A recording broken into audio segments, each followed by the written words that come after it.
Direction Moorea, dans le district de Tiahura, à Haapiti, où des agissements interpellent une partie de la population. Un des motos très touristiques ferait, selon certains, l'objet de dégradation. Un prestataire touristique est accusé par sa voisine. Derrière ce conflit environnemental, il y a un réel problème foncier. David Chang et Jacques Damour sont allés tenter de démêler le vrai du faux. Regardez. Le lagon de Moorea, paisible, mais seulement en apparence.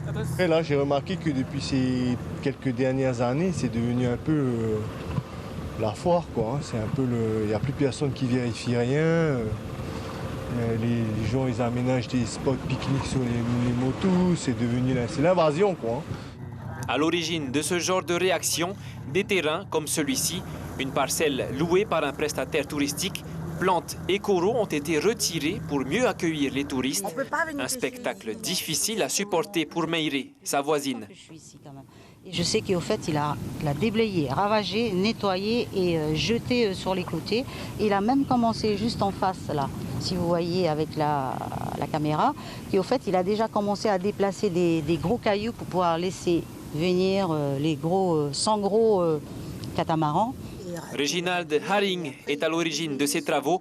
Il a contracté un bail commercial avec l'oncle de Meire. Je n'ai jamais retiré aucun coraux.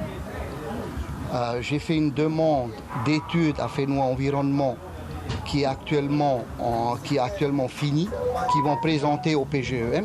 J'ai enlevé 3 cocotiers. Oui, mais j'ai replanté 12 cocotiers nains. Hein? Vous savez très bien, quand on travaille dans le tourisme, on ne peut pas mettre le danger devant les touristes. Si un coco tombe ou une arbre tombe sur quelqu'un, comment on va le faire? Autre problème, selon Meire, ces constructions, des phares et poteaux érigés en l'espace de seulement quelques mois.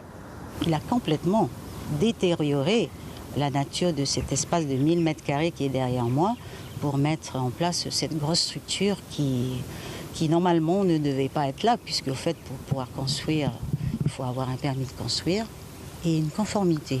Car sur ces motos protégées, seules les parcelles de plus de 3000 m² sont constructibles. Ces terrains ont été partagés en 1993. Tout terrain avons été partagé avant la divulgation du PGA et constructible à 450 m² sur la terre, sur l'île.